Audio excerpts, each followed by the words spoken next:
Muy bien, ya tengo. Voy a tomar la asistencia.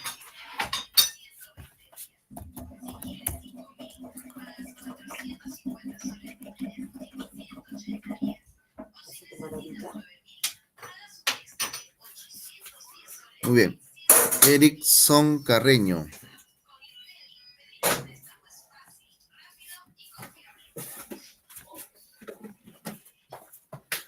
Kevin Castillo.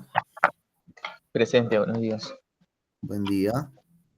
María Estrella. Presente. Max Galindo. Presente. Disculpe, profesor. Carreño, presente. Aarón Huancahuari. Presente, profe. Por si acaso al final de la clase vuelvo a tomar asistencia, ¿ya? Aarón Huancahuari, listo. José Intor. Presente, profesor. Buenos días. Buen día. Ronaldo Luján.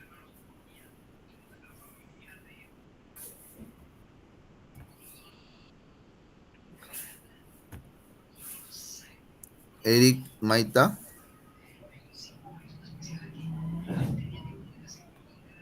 Jacob Méndez. Presente, profesor. Juan Mesa. Presente. Justin Mota. Presente, profesor. Giancarlo Munarriz. Presente, profesor. Mar Ochoa. Presente, profesor. Josué Oré. Presente, profesor. Matías Pérez. Edinson Pérez. Presente, profesor. Enrique Pupe, perdón. Enrique Pupe. Profe, ¿Sí? soy Pérez, en micro no se ha escuchado. Bien. Alonso Quispe. Presente, profesor. Nicola Ríos. Presente, profesor. Piero Sánchez. Presente, profesor. Sergio Suncituyo. Presente, profesor. José Zárate.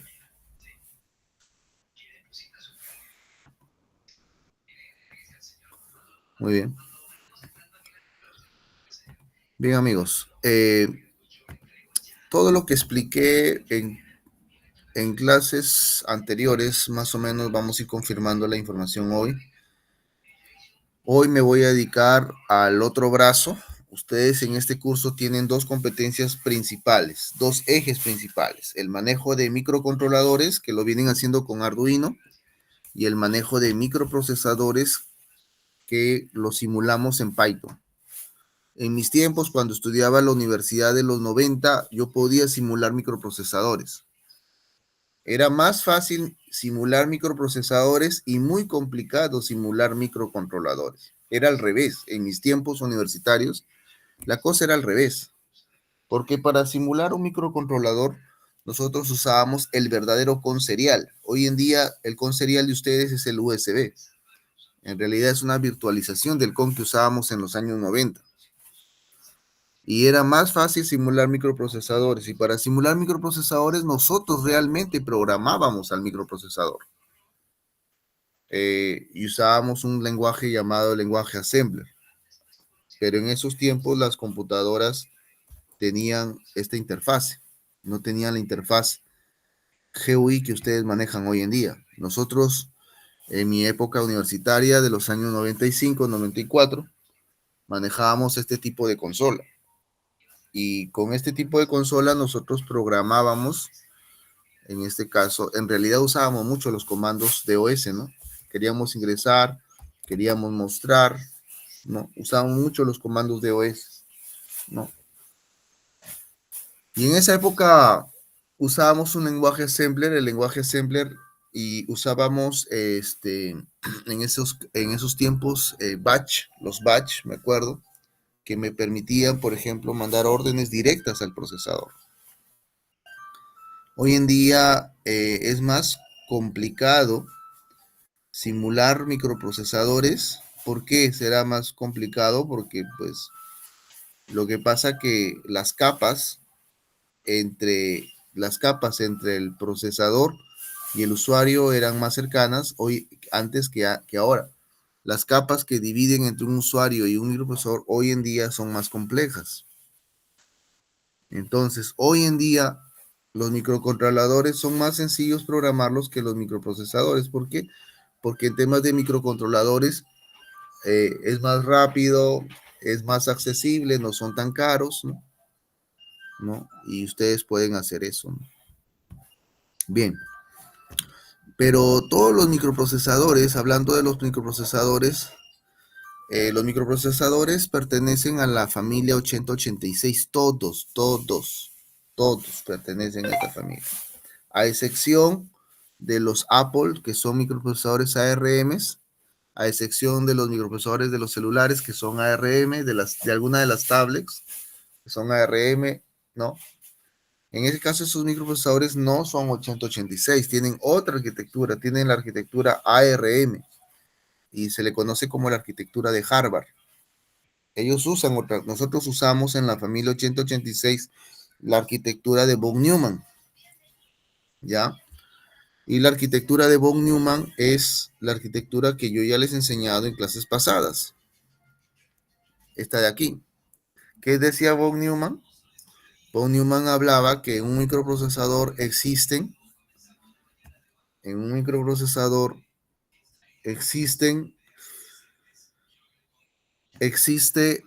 registro de datos similar a la teoría de colas que ustedes vieron en este caso, donde ustedes tenían una entrada y tenían una salida. Esta es la teoría de colas. Por eso es que ustedes en estructura de datos se les ha enseñado la teoría de registros y han usado la teoría de registro de colas, han usado la teoría de registro de grafos, han usado la teoría de registro de pilas. Entonces, estos registros los puso von Neumann en su arquitectura. De estos registros salían dos operandos para una unidad aritmética lógica de la loop y salía el nuevo indicador direccionado al registro.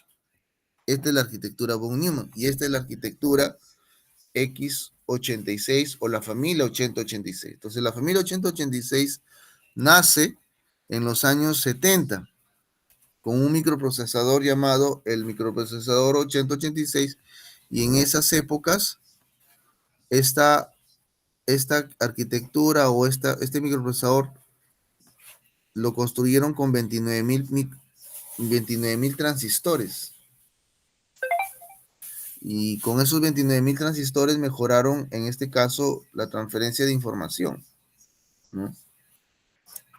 Las velocidades de estos microprocesadores eran, pues, atómicas, ¿no?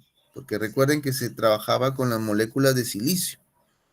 Entonces estábamos hablando de velocidades atómicas, a velocidad de la luz, por los electrones. Entonces, cuando existían los relés o cuando existían los tubos al vacío, no hablábamos de velocidades atómicas. La transferencia de velocidad eran muchas menores, ¿no? Pero en la transferencia atómica con los transistores sí se hablaba de velocidades atómicas. Y los microprocesadores de esa época, de aquellas épocas, trabajaban con algunas instrucciones, o sea, las instrucciones las ejecutaban en la siguiente etapa, una etapa llamada fetch, decode o code, en otra etapa llamada read, había una etapa read, de leer en inglés, y una etapa execute, y una etapa store. Entonces, en la arquitectura 8086 se comenzaron a crear, se crearon en este caso este bloque, en este caso de instrucciones, que permitían trabajar con en este caso con la información que llegaba al microprocesador, ¿no? Y para ese entonces nacen los microprocesadores Pipe Line. Ya, o sea, de la familia 8086, ¿qué es lo que sucedía con el 8086? Con el microprocesador 8086, la forma como procesaba este procesador era la forma Pipe Line. Y en la forma Pipe Line, si ustedes pueden ver en la diapositiva, la forma Pipe Line consistía en que las instrucciones eran ejecutadas de manera secuencial. Terminaba la instrucción última y comenzaba la nueva instrucción. Era una arquitectura secuencial. ¿Y por qué se daba esa secuencialidad en este caso? Porque en los primeros microprocesadores, la cantidad, recuerden ustedes que la velocidad de procesamiento depende de la cantidad de transistores. En esa época se hablaba de 29,000 transistores. Hoy en día se está hablando de trillones de transistores. Es una abismalidad de transistores que tiene hoy en día un microprocesador. Y por la cantidad de transistores se daba la velocidad. O sea, terminaba un procesamiento y continuaba otro procesamiento. Por la cantidad de transistores. A pesar que había velocidad atómica, todavía no se encontraba, o sea, había ya la velocidad atómica en los microprocesadores. Pero por más velocidad atómica que existía, no se superaba la secuencialidad. La secuencialidad de este pipeline eran formas de procesamiento pertenecientes a los relés y perteneciente a los tubos al vacío, solamente que a diferencia de ellos, por ejemplo, si en una 8086 el fetch demoraba un ciclo en un relé, pues te demoraba 30 ciclos. O sea, esa era la diferencia, ¿no? O sea, a diferencia de las anteriores arquitecturas, la cantidad de ciclos que tomaba cada instrucción era pues abismal. Pero con la entrada de la computación atómica, entonces esas abismalidades que demoraban cada una de las instrucciones se acortaron. La instrucción fetch, ¿qué es lo que hace?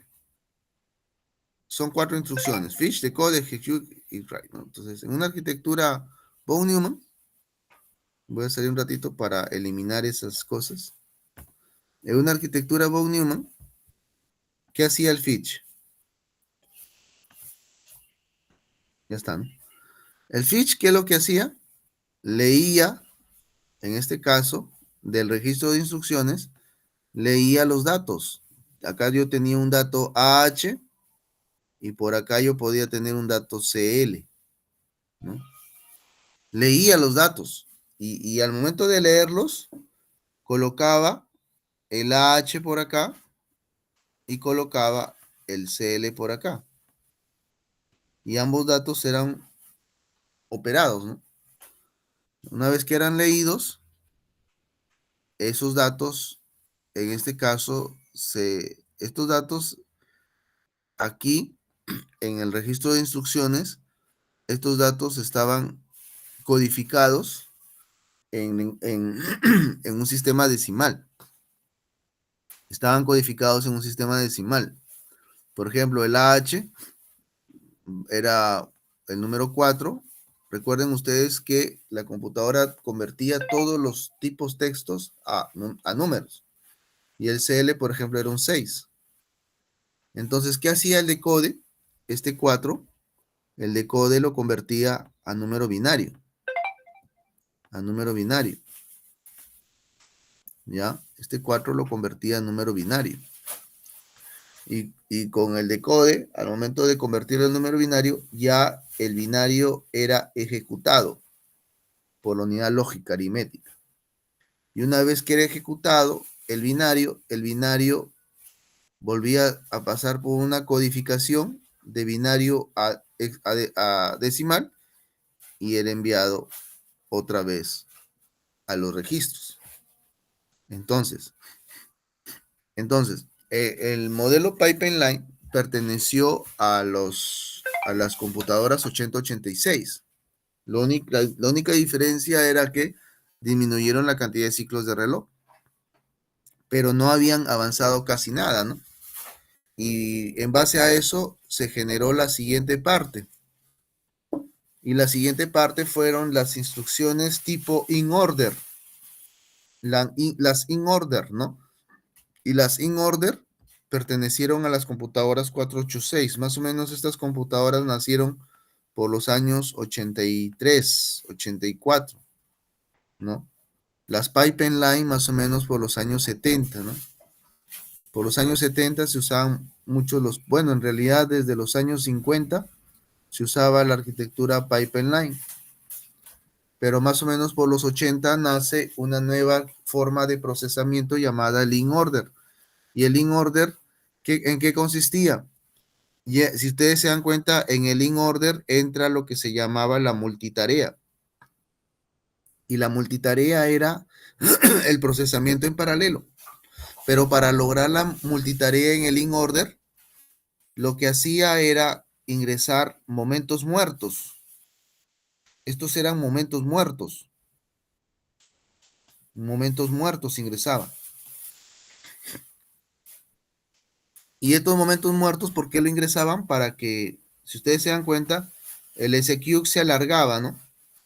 Porque en este caso, en este procesamiento, el SQ tomaba 4 ciclos, ¿no? Porque no siempre es la regla que una instrucción tome un ciclo.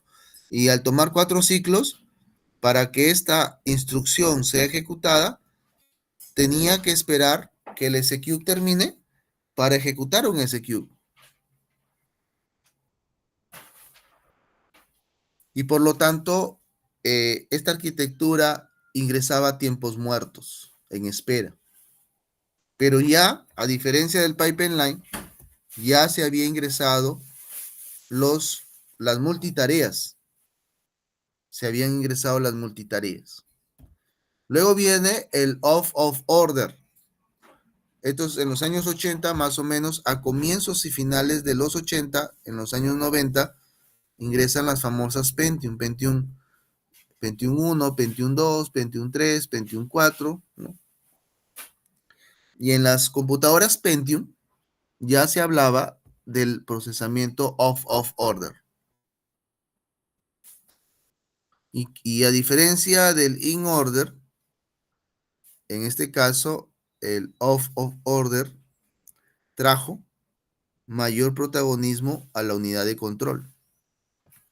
O sea, si tú te das cuenta, hay menos tiempos muertos. Hay menos tiempos muertos. Acá hay más tiempos muertos y en el off of order habían menos tiempos muertos. ¿Por qué habían menos tiempos muertos? Porque la unidad de control, ¿qué es lo que hacía?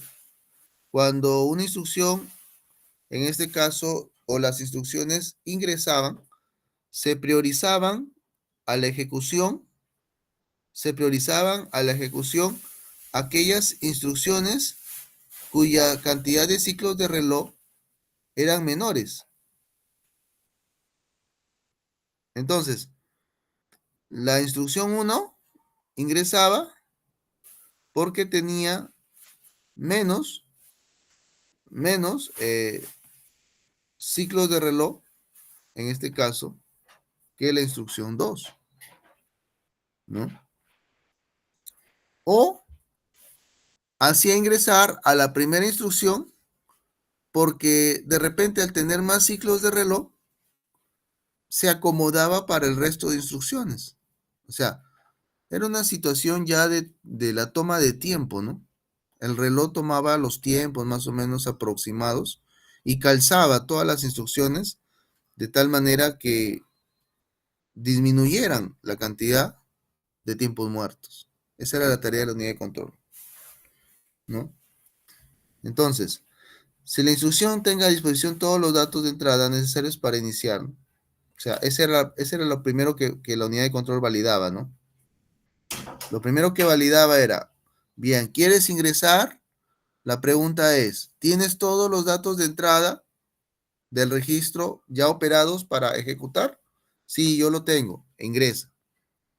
Por más de que esta instrucción esté más larga que la 2, porque la 2 no podía ejecutarse porque dependía de los datos de salida de la 1. Y es por eso que obligatoriamente la 2 tenía que ejecutarse después. Luego decía, dependerá también de la priorización que haga la unidad de control en función a la cantidad de ciclos, lo que les decía, ¿no? Mientras que la primera forma era que si quería la instrucción ejecutar es porque tenía todos los datos ya operados y preparados para ejecutar. Los tenía a disposición, en pocas palabras. Y si querías, y si lo tenías, ingresabas. Pero si vamos a suponer que la instrucción 1 y la instrucción 2, ambos tenían los datos ya listecitos, pero la 2, por ejemplo, solo demoraba 4 ciclos de reloj y la 1 demoraba 8 ciclos de reloj, entonces ¿a quién prefería? A la 2. Prefería a la 2 para poder sacarla, ¿no? Para poder extirparla. Es como, por ejemplo, llega una persona con 2 carritos de compra y llega una persona solamente con una galleta, ¿no? Y yo tengo un canal de atención. Entonces, ¿a quién se va a preferir? A esta persona, porque a ella la voy a desocupar más rápido y luego la voy a atender a ella. A esta persona me voy a demorar 2 minutos, la atiendo y se va y tengo un cliente menos, pero a esta persona me voy a demorar 8 minutos. Entonces, esa era el off of order.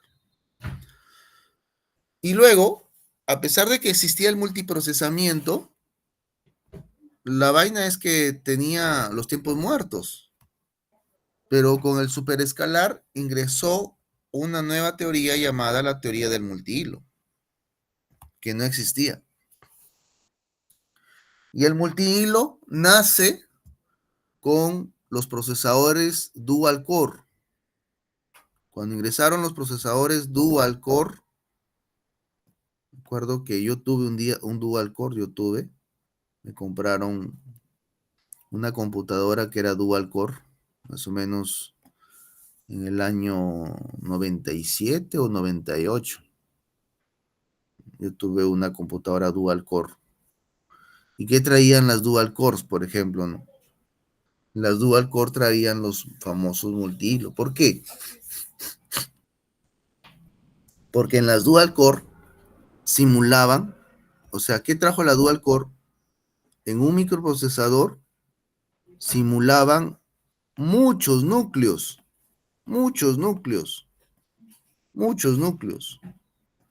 pero no solamente núcleos físicos, como lo traía el off of order, sino que la dual core traía núcleos lógicos, lo que les mostré hace un tiempo atrás. O sea, ¿qué traía la dual core? O sea, ¿qué trajo la tecnología dual core? Trajeron los procesadores lógicos, ¿no? Trajeron los procesadores lógicos. Ustedes pueden observar, yo tengo, en este caso, miren, en mi máquina tengo 6 núcleos físicos y tengo 12 núcleos lógicos. O sea, el multihilo, ¿qué trajo? Trajo los núcleos lógicos. Y esos núcleos lógicos, ¿qué eran? Es como el departamento, ¿no? En un área de terreno, ¿cuántos pisos sale? ¿Cuántos pisos sale? Aproximado. ¿Cuántos pisos sale un área de terreno?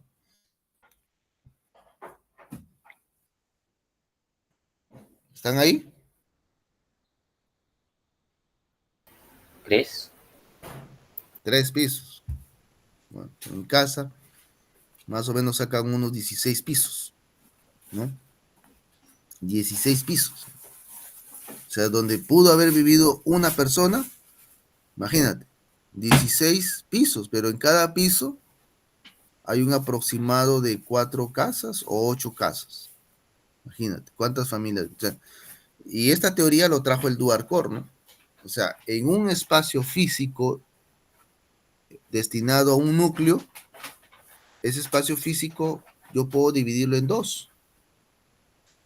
O sea, yo tengo, aparte de que yo tengo un núcleo físico, ese núcleo físico lo puedo dividir en dos. ¿Y eso qué significa? Que tendría uno físico y dos lógicos. ¿Y por qué? ¿Por qué esa lógica? ¿Por qué trajo esa lógica? ¿Por qué trajo esa situación? Porque con eso, si ustedes van al Excel que les compartí en el aula virtual, ustedes pueden observar, por ejemplo, una simulación, el proceso 3, ¿no? Si ustedes se dan cuenta, el proceso 3 tiene estas actividades, ¿no? Pero, si ustedes se dan cuenta, el proceso 3 se va ejecutando de manera paralela con los otros procesos, pero si ustedes se dan cuenta, el proceso 3 estoy haciendo un alargue, ¿no? ¿Se han dado cuenta, no? Que el proceso 3 tiene un alargue, ¿no? Y eso, por ejemplo, ¿por qué se da? Por estos tiempos muertos, ¿no? ¿Ya? Por estos tiempos muertos,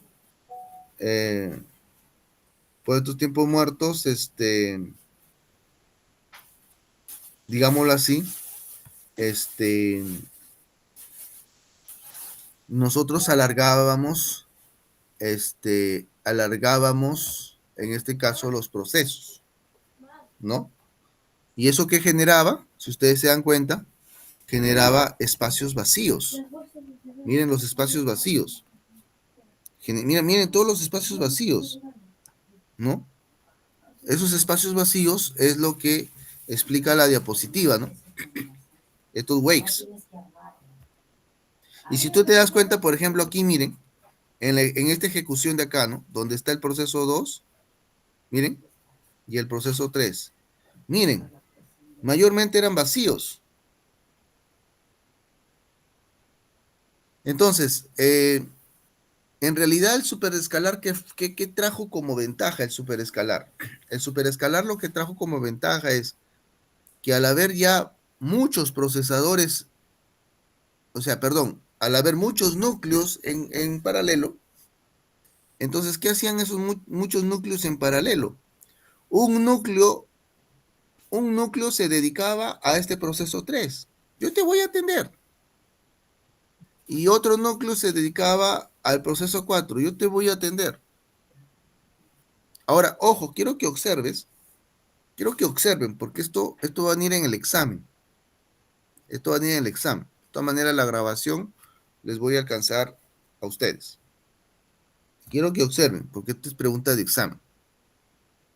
Pero, ¿cómo lograba el superescalar atender? Y profesor, ¿y qué pasaba, profesor? ¿Qué pasaba si yo tenía 8 núcleos lógicos y 2 físicos, ¿no? ¿Y qué pasaba, por ejemplo, profesor, si la cantidad de procesos había ocupado, en este caso, los 10 núcleos? Entonces, ¿qué hacía la unidad de control?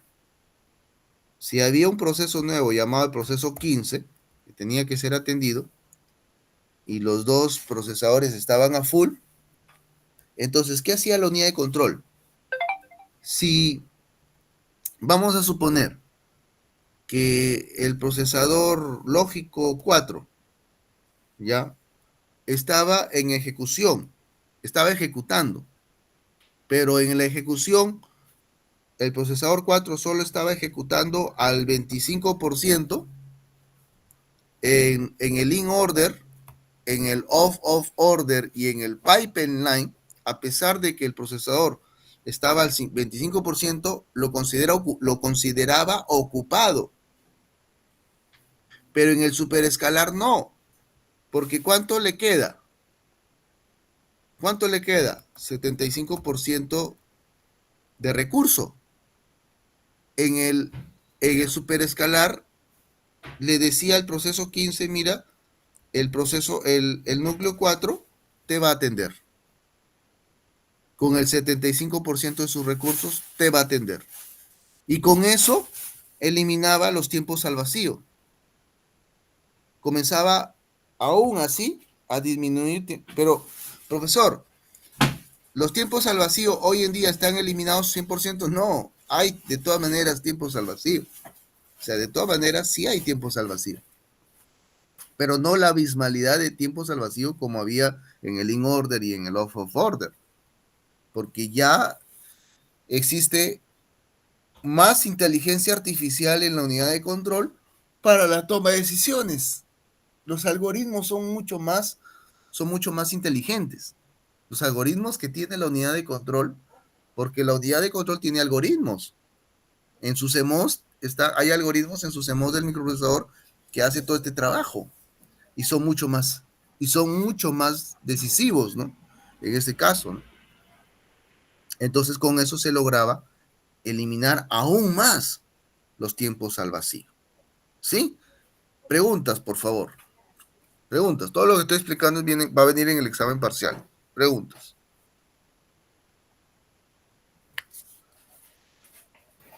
Profe, ¿por qué en los in orden o off order se consideraba que 25% era el máximo? Porque los algoritmos en esa época eran algoritmos que si, por ejemplo, vamos a suponer que ingresaba un proceso, ingresaba a ocupar el núcleo, entonces el algoritmo suponía que ocupaba todo el núcleo. O sea, no preguntaba qué porcentaje del núcleo estás usando. O sea, suponía el algoritmo que ocupaba, o sea, el algoritmo que hacía, había un proceso en espera y el algoritmo le decía, ve al 4. Ahí quedaba, el algoritmo no retroalimentaba luego el porcentaje de ocupación de los recursos en este caso. Ahora, cada núcleo, yo quiero que entiendan todos. Pregunta de examen, vuelvo a decir, cada núcleo, ¿cuáles son sus recursos? Reloj es un recurso. Memoria es otro recurso. ¿Qué más? ¿Qué otro recurso? Tiempo de CPU es otro recurso. ¿Correcto? Perdón, tiempo CPU. Es otro recurso. Uso de buses es otro recurso. Entonces, cuando hablamos de recursos, estamos hablando de reloj, de memoria, de tiempo de CPU y el uso de buses. En las arquitecturas de los años 90, solamente se contaban con un reloj. Y generalmente los relojes eran relojes analógicos, no eran relojes digitales. Las memorias, igual, la cantidad de memoria, no, por eso es que si ustedes ven en mi rendimiento, ustedes pueden ver, por ejemplo, la cantidad de cachés que se tiene habilitado, en este caso para los 18 núcleos que tiene, en este caso, el procesador, ¿no? Los 18 núcleos del procesador, ¿no? ¿Ya? Pero, ojo, atención, el superescalar lo aprovecha aún más los procesadores GPU.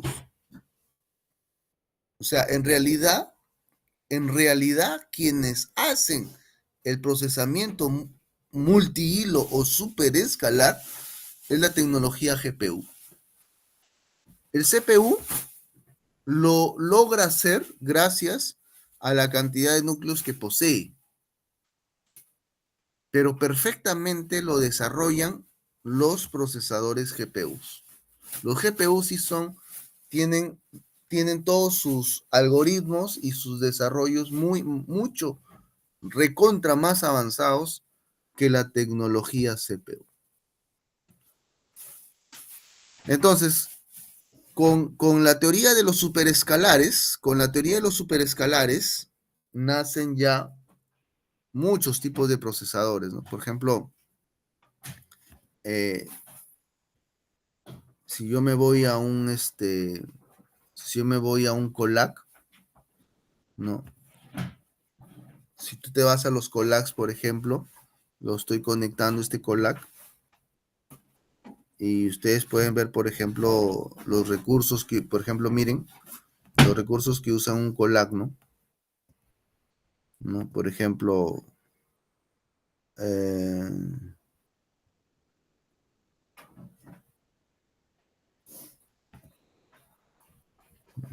correcto. Y ahí ustedes pueden observar, miren.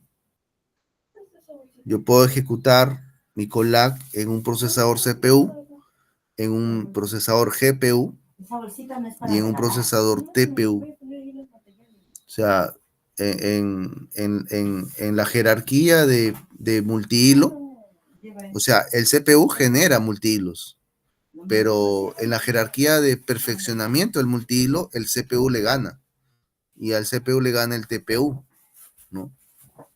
Entonces, es por eso que la forma como Google obtiene recursos económicos de los usuarios es que ellos te alquilan el tipo de procesador, ¿no?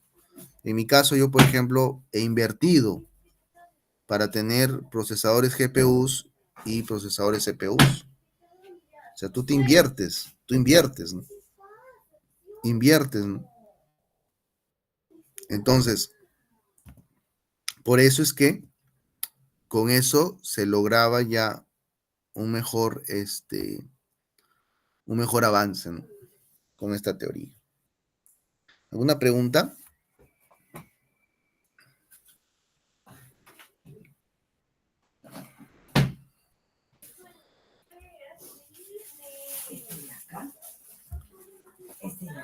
¿Alguna pregunta? ¿No hay preguntas? Listo. Si vamos a la simulación del Python, ustedes pueden ver, por ejemplo, acá hay los siguientes registros. Hay un registro que se llama el registro de llegada, otro registro que se llama el tiempo de CPU, otro registro que se llama posición y otro registro que se llama orden. ¿Ya? Estos son los registros que se suelen usar, en este caso, en el procesamiento. Ya. Un ratito voy a ubicarme en otro lugar porque a mi esposa se le ocurre ahorita hacer va a licuar. Ya, un ratito, espérense.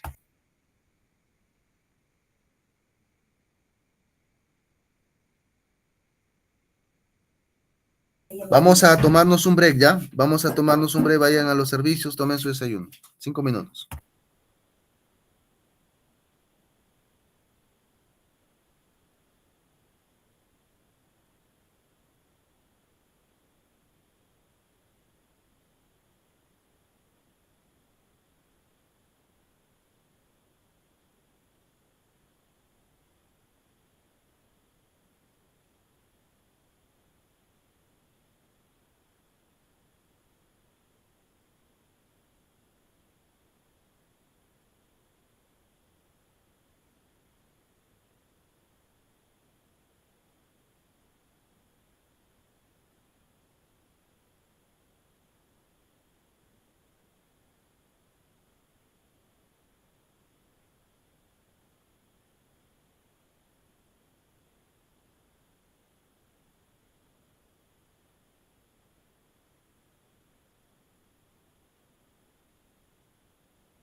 Muy bien, chicos, vamos a continuar. Entonces, continuamos, por favor, ¿ya?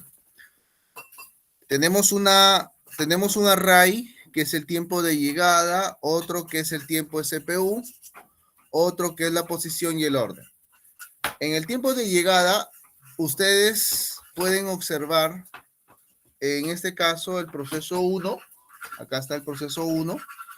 El proceso 1 se ubica en la posición 3. Ustedes pueden ver el array de posición. El proceso 2 en la posición 4, recuerden ustedes, según la teoría de los arrays que les enseñaron en estructura de datos, posición 3, posición 1, proceso 4, posición 2, proceso 5, posición 5 y proceso 6, posición 0. A cada uno de ellos, a cada uno de los procesos se le ha dado un tiempo de CPU, ¿correcto? El tiempo de CPU no son los ciclos de reloj, por si acaso. El tiempo de CPU no es los ciclos de reloj. Un ciclo de reloj puede estar compuesto por 4 tiempos de CPU, o un tiempo de CPU puede estar compuesto por 5 ciclos. O sea, todo eso va a depender de la cantidad de transistores y la velocidad que maneja el procesador. ¿Ya? Entonces, la unidad de medida que se está usando en este caso es el tiempo de CPU. ¿Ya? ¿Y qué significa tiempo de CPU? Significa que el proceso ocupa los recursos del procesador. Ya les dije cuáles son los recursos. Los recursos que suelen encontrarse en un procesador son el reloj, la memoria, los buses, ¿ya? Los buses y el tiempo de CPU, ¿correcto? Bien. ¿Y cuál sería el orden? El orden sería que en este caso, en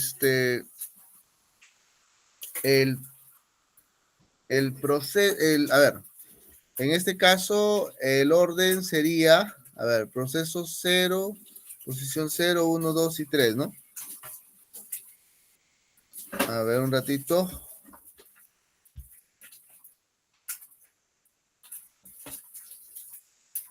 Ya, a ver, después explico esta parte del orden, ¿ya? Entonces, la posición 0, ¿por qué la posición 0?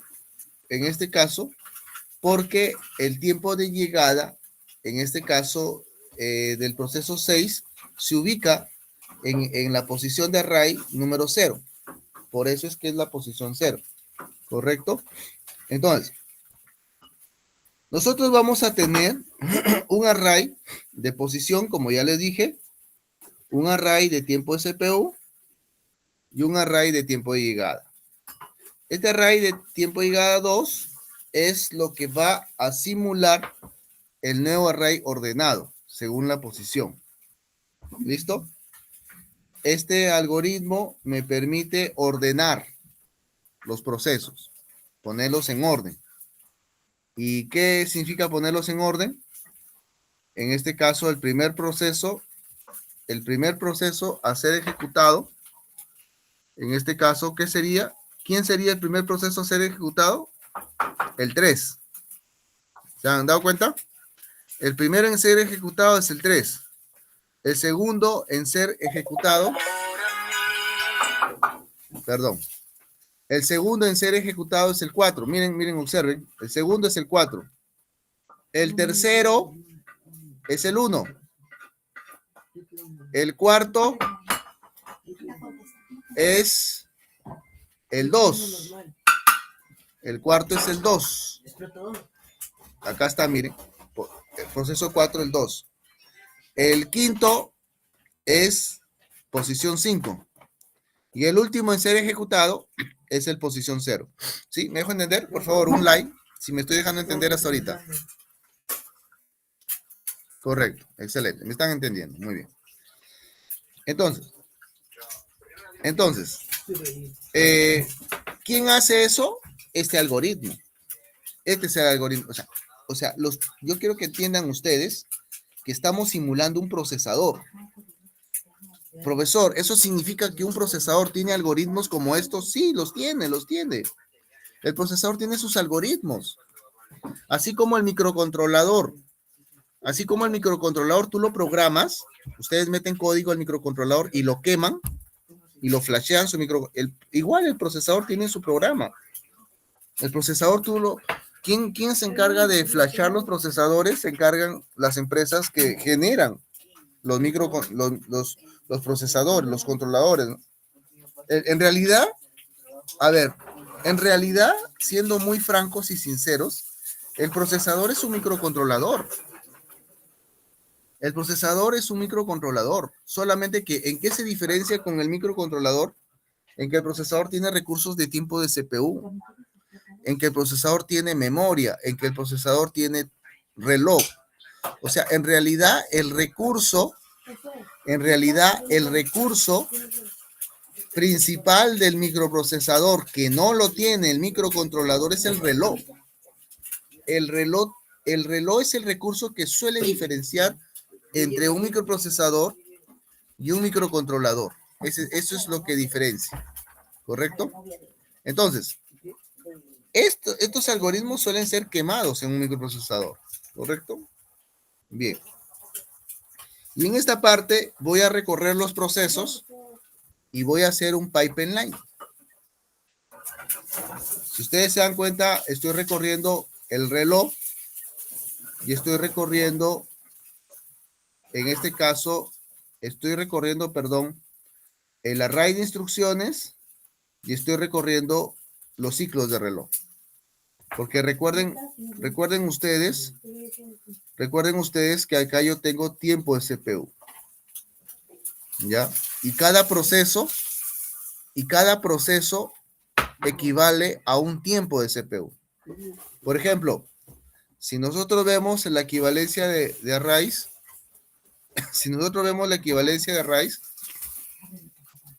ya, perdón. Si nosotros vemos la equivalencia del array, acá está. Esto de acá. ¿Ya? Entonces ustedes se van a dar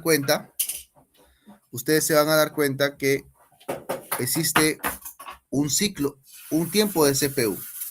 En el proceso 1 necesito 5 tiempos de CPU, ¿no? Y eso es lo que estoy haciendo. Por un lado estoy recorriendo la instrucción y por el otro lado estoy recorriendo el tiempo de CPU. Y entonces, ¿qué es lo que obtengo al final? Digo, el proceso 3 tiene 5 tiempos de CPU y el proceso 4 tiene 2 tiempos de CPU. Entonces, ¿qué es lo que voy a hacer? Voy a ejecutar el 3 primero, miren, ejecuto el 3, el 3, el 3, el 3, el 3.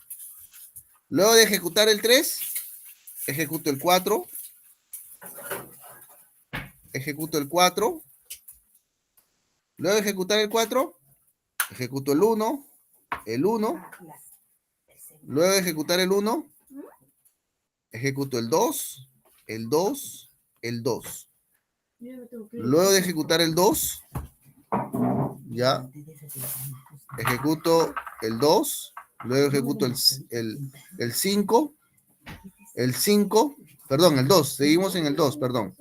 Seguimos en el 2, luego el 5, miren, running, ejecuto el 5, ya, y ahí queda. ¿Correcto? Ahí va a quedar. Listo. Entonces, listo. Entonces, con esto yo estoy haciendo la simulación del pipeline, que es el primero. ¿Por qué? Perdón, se me acaba la batería. La adicional, esa no. Esa no es. Esa no es. Al fondo del saco de tu papá. Entonces, ¿por qué? Porque primero ejecutas todo el proceso y luego ejecutas al siguiente. Y eso es lo que estás haciendo acá. Eso es lo que estamos haciendo acá. No, corremos de nuevo. Listo. Entonces corremos de nuevo y ahí está, ¿no? proceso 2, luego proceso 5, miren, ejecuto el proceso 5 y al final ejecuto el proceso 0. Recuerden ustedes que el proceso 0, según los arrays, es el proceso 6, es el último. Es el último. ¿Ya? Entonces, eso significa de que estos algoritmos que estás viendo acá, tanto el enrutamiento de los procesos como la ejecución de ellos, tal como lo estás viendo, son algoritmos que son flasheados en los microprocesadores. ¿Correcto? Son flasheados en los microprocesadores. Pero hoy en día yo ya no puedo hacer eso. Yo ya no puedo agarrar y directamente decirle al procesador, ¿sabes qué? Hazme esto, ¿no? O sea, por más que quiera, o por más que... Claro, hoy en día existen simuladores, ¿no? Hay simuladores. Hay muchos simuladores que te dicen, pues, mira, vamos a programar el procesador, pero pues en realidad no lo estás haciendo. Entonces, la mejor forma de mostrarte a ti cómo funciona un microprocesador es mostrarte algoritmos que más o menos simulen, en este caso, las arquitecturas que han existido en el tiempo, ¿no? La arquitectura Pipeline, que es la que acabas de ver, es la arquitectura de los años 70, de los años 50, de los años 60, y luego viene la arquitectura in order, ¿no? Entonces, en la arquitectura in order, por ejemplo, ustedes pueden ver la simulación. Igualmente, nosotros tenemos un array de llegada, ya les expliqué, tienen un tiempo de CPU y tienen un array de posición, ¿no? Igualmente, siempre se hace el ordenamiento de los procesos y luego del ordenamiento, ¿qué es lo que se hace en este algoritmo? Se hace el recorrido, en este caso, de los procesos, ya se determina el tiempo de CPU por cada proceso y luego se hace el recorrido de forma secuencial, perdón, de forma paralela. Miren, el recorrido de forma paralela. O sea, recuerden ustedes que en el in order ya hay un paralelismo. Hay un paralelismo, ¿correcto? De cada una de las instrucciones. Y si tú te das cuenta,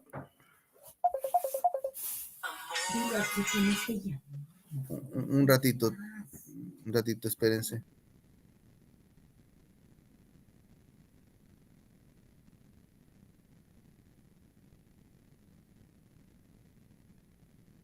Muy bien.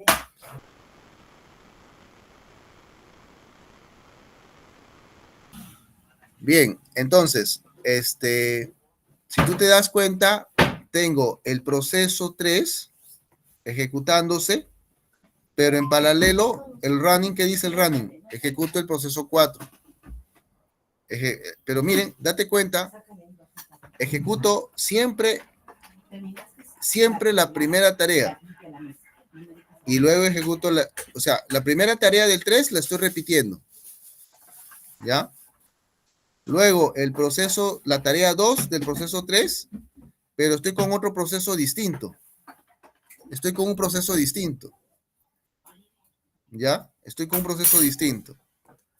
Entonces, tengo la tarea 2 del 3 con un proceso distinto. Tengo la tarea 3 con un proceso distinto. ¿Correcto? Tengo la tarea 4 con otro proceso. Y tengo la tarea 5 con... ¿Se dan cuenta? Entonces, ¿qué es lo que está sucediendo?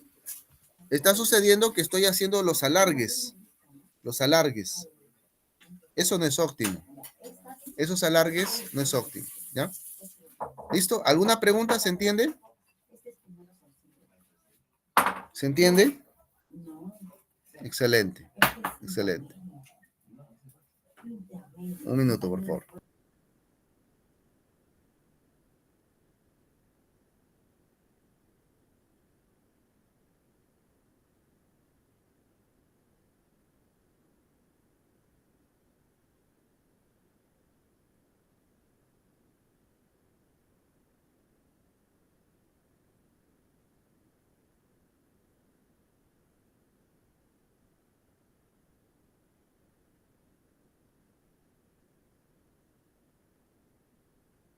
Listo.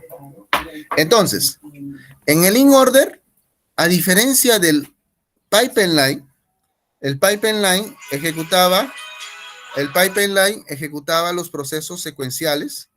El in order ejecuta los paralelos, correcto, existe un paralelismo, pero como tú te puedes dar cuenta, hay alargues. El proceso 3 debió haberse ejecutado solo acá, pero estoy alargándolo, mira, lo estoy alargando, ¿no? Y estoy alargando hasta que termine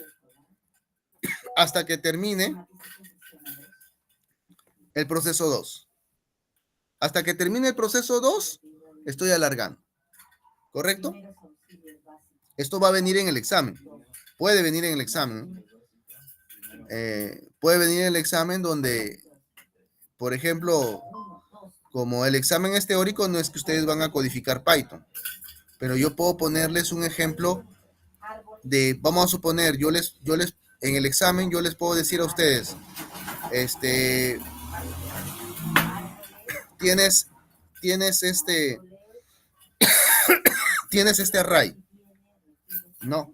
Con estos tiempos de CPU, genérame la posición, o sea, yo te voy a dar en el examen, dos arrays, tiempo de llegada y tiempo de CPU, te voy a dar en el examen. Tú me generas el tiempo, tú me generas el array de posición y me generas el array de orden. Ustedes me lo generan en el examen. Y luego, yo te digo, hazme una simulación tipo pipeline, te voy a decir en el examen. Y tú tienes que hacerme esto de acá. Si es pipeline, tienes que hacerme esto. Si yo te digo, hazme tipo in order, pero claro, no te voy a pedir que le hagas el pipeline de todo, ¿no? De repente, hazme el pipeline de los 3 primeros. O te puedo decir, hazme el pipeline, hazme el in order solamente de los 3 primeros. Y tú me lo tienes que hacer tal como está en el in order. ¿Ya?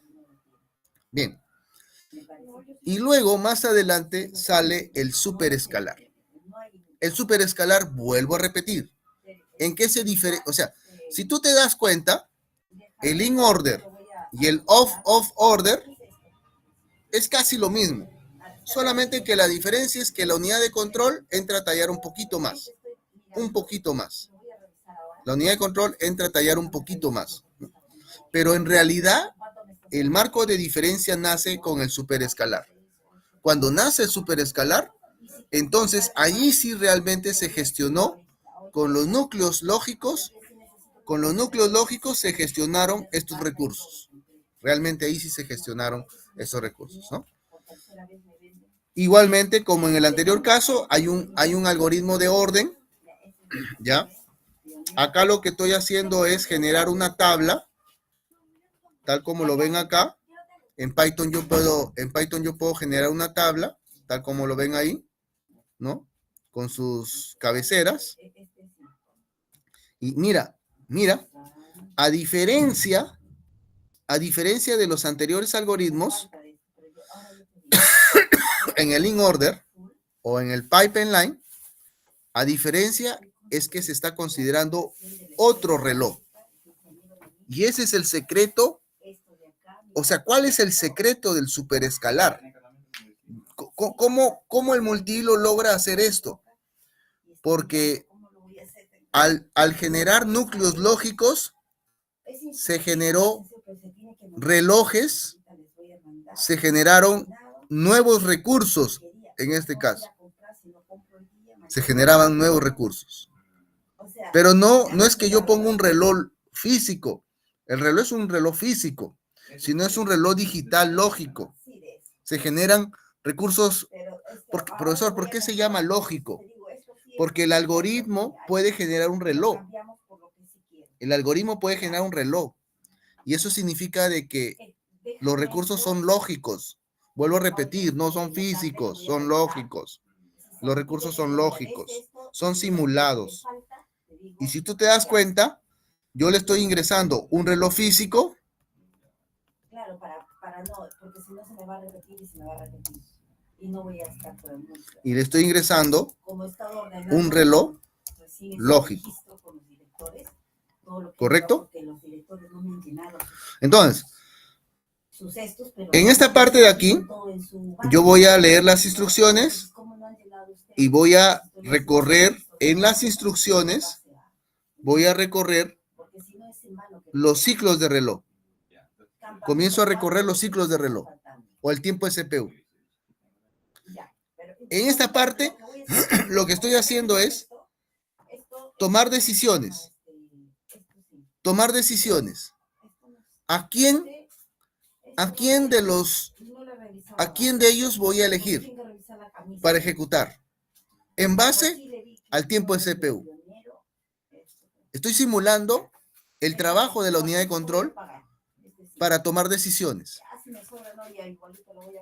Y una vez que yo tome decisiones, yo voy a tener otro reloj donde va a ejecutar la toma de decisiones. ¿Correcto? Y va a ejecutar. Este reloj va a ejecutar. Va a ejecutar. Entonces, si tú te das cuenta, en el superescalar, en la ejecución, se tomó la decisión de ejecutar P0. Observa, mira, se ejecuta tarea 0, pero se ejecuta proceso 1 con tarea 0. ¿Hay alargues? ¿Hay alargues? No, no hay alargues.